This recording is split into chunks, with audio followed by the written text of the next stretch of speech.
Okay, welcome to News Humor, where if the news doesn't make you laugh, it'll make you cry. But I have kind of a good update and a great example to show everyone this evening.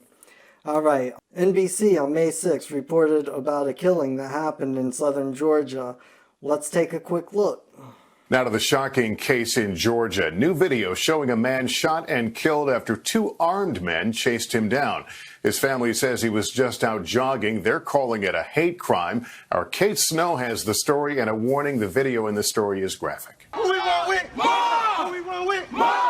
She and supporters of the family have been demanding justice. Two prosecutors recused themselves from the case over potential conflicts of interest. One writing he thought the McMichaels' actions were perfectly legal and they were acting in self-defense in the skirmish over the gun. On Tuesday, the DA, now responsible, called for a grand jury to consider criminal charges. But because of coronavirus closures, that can't happen until June. And there's nothing preventing law enforcement from arresting these men other than their lack of desire to arrest them. So that was really interesting because in one of my last videos I was talking about the hairdresser down in Texas and how it was the public support that really helped her out. And also, the key point I wish to point out is that the prosecutor has the right not to prosecute. They have the right to say they believe it's perfectly legal and it wasn't a crime and they're not going to prosecute because of that.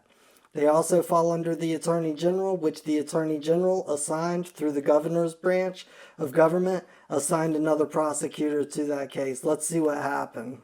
Back with the father and son now charged with murdering an unarmed black man in Georgia. The incident was more than 2 months ago, but the arrests in the shooting death of Ahmaud Arbery coming only after video emerged this week. Here's Blaine Alexander.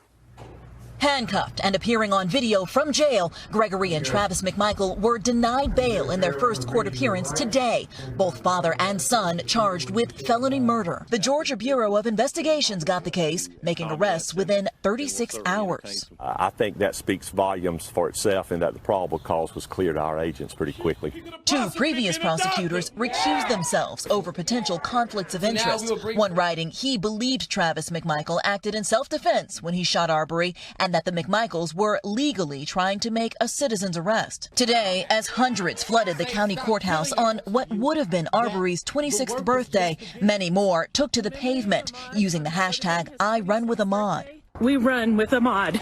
The distance, 2.23 miles, a nod to February 23rd, the day Arbery was killed.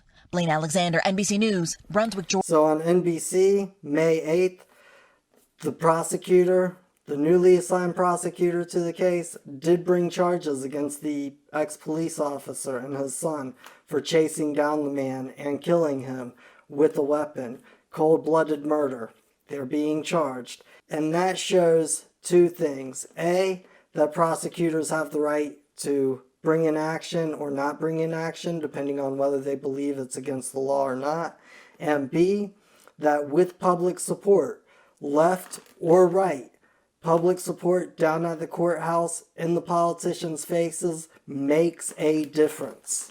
If we wish for rights, if we wish for justices, we have to tell the government exactly what to do. And I believe that this is a very, very positive note.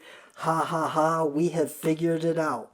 Now all it is it's just up to you to go around and uphold our rights. So please join us.